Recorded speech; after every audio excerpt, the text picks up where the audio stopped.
I wanted a van setup that lets me work faster, stay organised and still deliver a top job, and so far this is what I've come up with. This is my 2015 Ford Transit Custom that I have had for years, and I've done a part camper conversion on it. For reasons I'll explain later on in the video, but it's not to go on holiday with. I've tried to organise this van in such a way to be the ultimate work van that I can work out of on any job, but it still needs improvements and I'd like your help on that. Today I have what would be described as an easy EV install. So I'm going to take you along with me, show you everything that I use, how I do it and how I use the van, and hopefully you can give me some ideas on how I can make this even better. So grab a cup of tea, sit back and let me know your thoughts in the comments below. This is what we call a nice easy install, but one thing I'm curious about is, for some reason with these easy installs it all seems to be related to the cable run, when actually anyone can do a cable run. I think people forget that electricians are highly skilled and the clever bit is done at either end, and the testing of course. So there's sort of like misconception that a difficult job is clipping a cable, where yes, physically it may be difficult, but the other bits are the real difficult bit. But where we're experienced electricians, second nature. Unappreciated skills.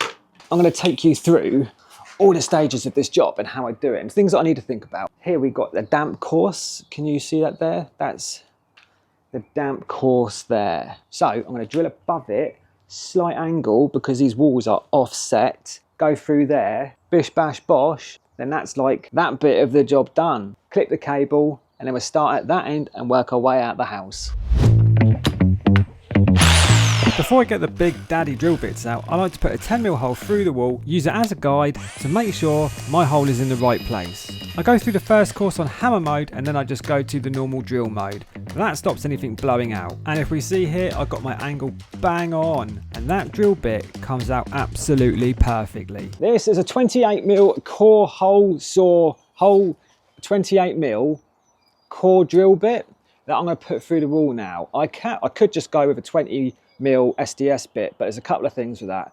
It's quite a snug fit on a cable, and the snugger it is, the more that the cable grazes as you pass it through.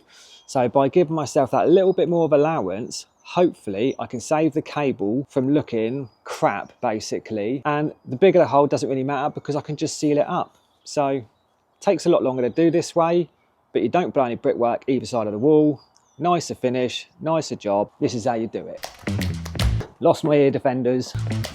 Just found out, I just had a phone call and I've had a good shout out on Mark McCann's latest video on the Cybertruck. So I'll leave the link for that video in the description below. And I have a whole video on this job, which hopefully now I'll have permission to release. So make sure you subscribe if you want to see that video. It's good. I look a bit chunkier in it though, it was a couple of years ago. Right back to it, and once I've drilled this hole, basically that's the worst part of the job over. I lost my pilot bit for this, so what I'm going to do now, I don't recommend. What you normally get with these core drill bits is a pilot bit, and this basically guides this core hole saw through the wall. So I'm just holding mine in place here very carefully. I've done this many a times, and if you're a beginner, well, if you're anyone, I don't recommend doing this to be honest. I need to get another guide bit. It takes a lot longer to drill a hole this way, but you get a far better finish, and for me, the finish really matters. That's nearly perfect. That's where we come through there, but it's a little bit tight for the cable, so I'm just going to notch this bit out here.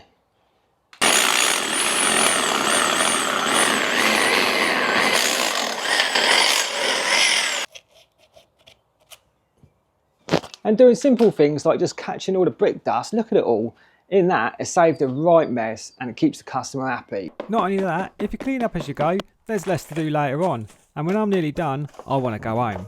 What I'm trying to do with the van is treat this as my office.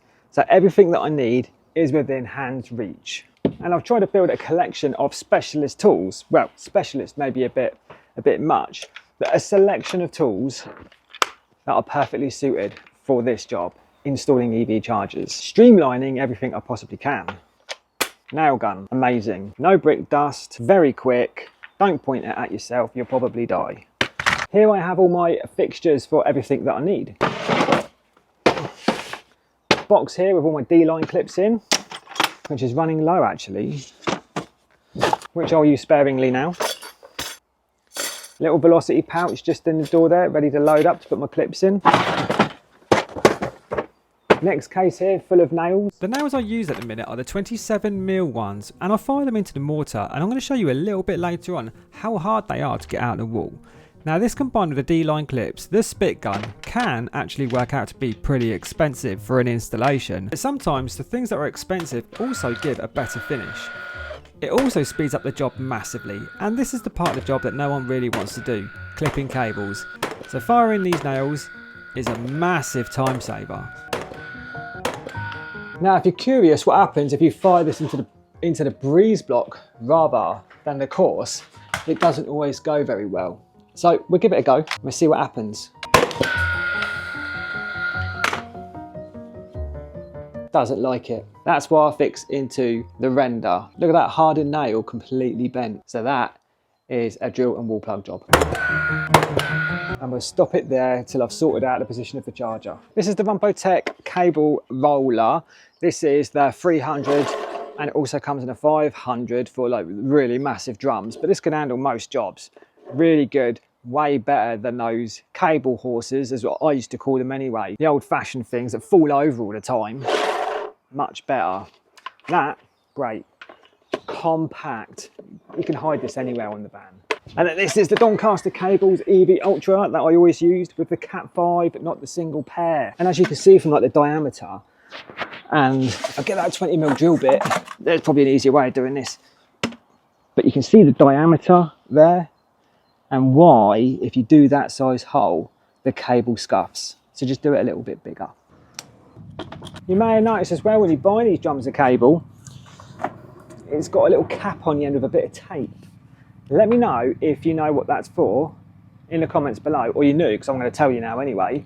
I put that on the end of the cable, so when you poke it through holes or through ducting or anything else, it keeps the cable nice and clean and dry. There you go, little touches. Doncaster Cables, nice one.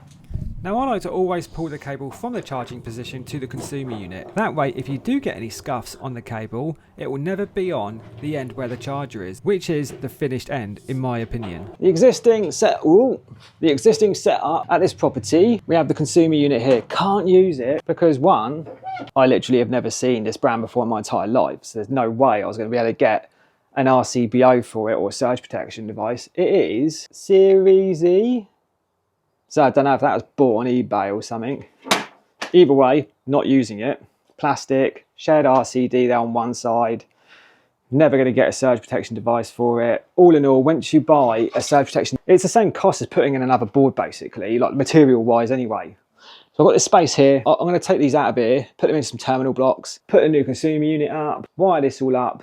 Then I can measure my cable up, clean it, dress it in. I'm using the Proteus garage consumer unit today. It is an IP65 board, but it's not going outside. It has a 32 amp RCBO in it, which I'll be swapping out a little bit later on, and a surge protection device, along with another spare way. And this nifty little grommet here, which is worth keeping hold of, it might come in handy later on. I keep these DeWalt T-Sack drawers on the back of the van, again easy to get to, and these have all of the drill bits that I'll ever need, including these hole saws. These consumer units are so thick. Honestly, the way they're built is phenomenal, if I'm completely honest with you. I've never used one like it before.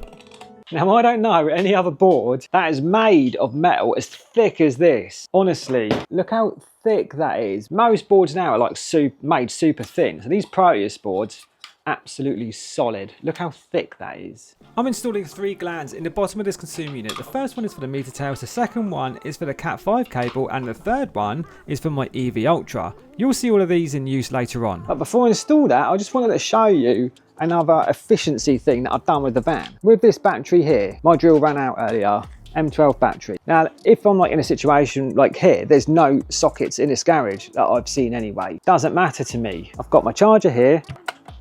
That plugs into my battery pack. Turn it on. So this is charging now, but this is the thing that I love. On here we can see, because it's a nice sunny beautiful day, I'm generating 54 watts of power, which is charging this up. My output is 38 watts, which is this. So I'm charging this for absolutely free and still filling up my battery. I love that stuff. Where I'm installing the consumer unit, there's just a little bit of mortar. So I'm just knocking it off, making space, marking out the consumer unit, then I'll get it fixed. This Makita battery drill here is possibly the worst one that I've ever bought in my entire life. Granted, it's the cheap one to buy, and I really thought it would do the job, but it's just absolutely rubbish. So if you're looking for an SDS drill, don't buy this one. Now, I did own a more powerful battery Makita SDS, but I actually burnt 2 of those out, so I thought I'd just get the cheap one, but actually that was the worst thing I could have done. Now I can get on with installing my meter tails. I always use 25mm meter tails as standard. This is the part of the job that I feel is unappreciated. The technical information is that we all have as electricians. For example, I'm removing this 32 amp RCBO and I'm going to install this 40 amp one. I'm going to explain exactly why I'm doing this a little bit later on. But if you weren't a trained qualified electrician who's going home doing your homework all the time, keeping up to date with the latest regulations, you would simply get this wrong. You can see me terminating these meter tails into those 100 amp terminal blocks. Now the way this is going to work, the cables are going to come out of the meter and go into those terminal blocks also, and those 2 grey ones that you can see in the meter are also going to go into the terminal blocks. That means that my new installation is completely separate from the existing one, which personally I think is the better way of doing it. I put one too many clips in here for where I position the consumer unit now, so I thought I'd show you how hard or easy it is to take these clips out, firing them into the mortar. I think you're going to be surprised.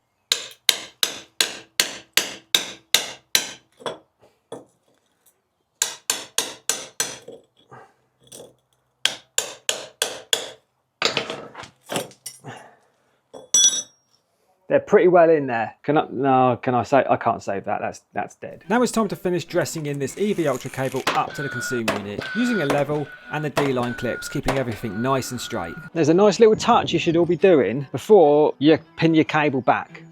Back of the van again, big wipes here. Honestly, this workshop sort of area is fantastic. Wipe down the cable, takes 2 seconds. And because I drilled that bigger hole through the wall, this cable isn't scuffed at all. You can already see a nicer finish that I'm giving here to my customer.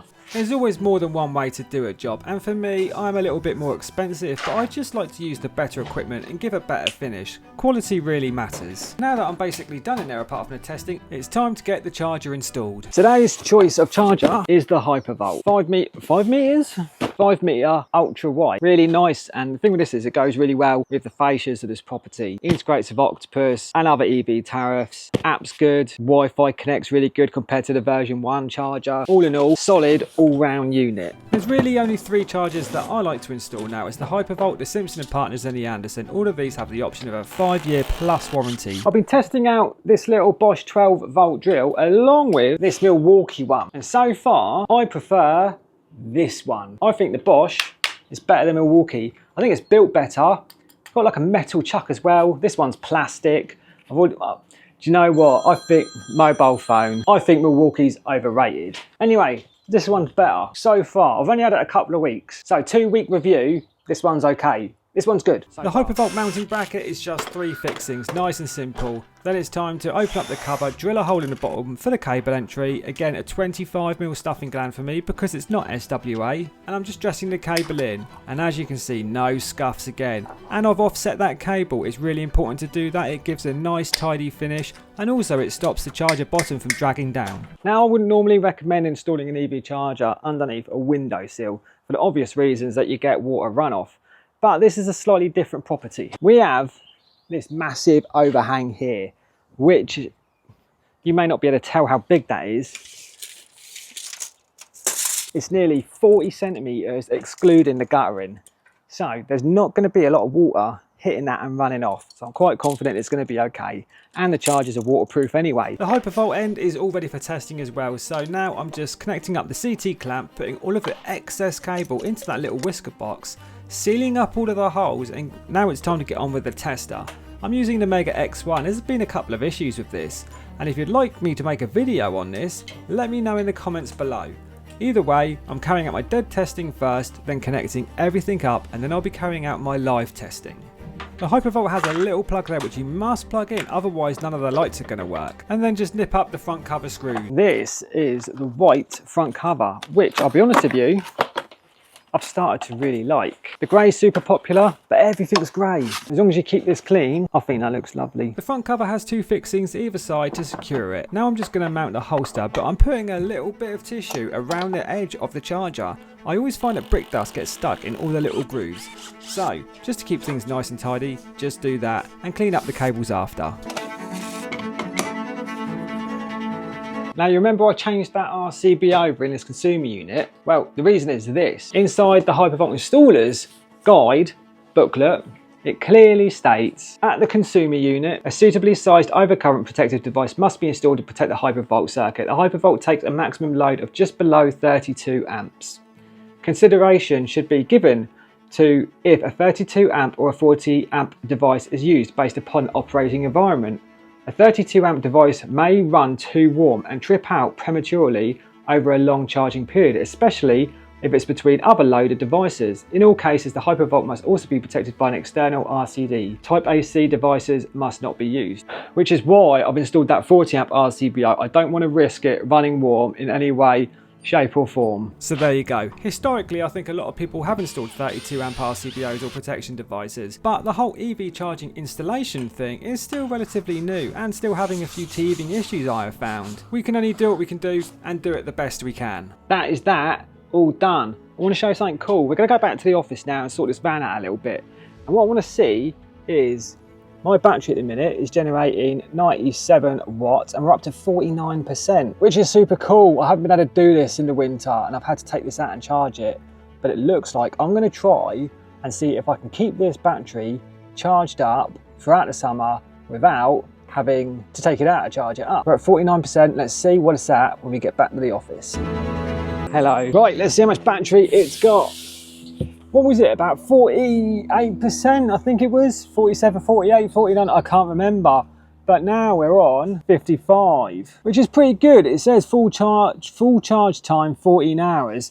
But the amount I use it every day, I'll probably use less than 5% every day easily. So over the course of a few days while I'm out in the van using it, I should get up to 100%. We'll keep an eye on this and I'll let you know how I get on. Anyway, so the van, last year at the end of summer, I had a pop top roof fitted and I haven't had it up for about 6-7 months. And I think it's time to see, pop it up, it's a nice day, and see what condition it's in. And I don't really know if I should be maintaining it either, to be honest. Is there any, should I be, let me know, have you got a pop top roof?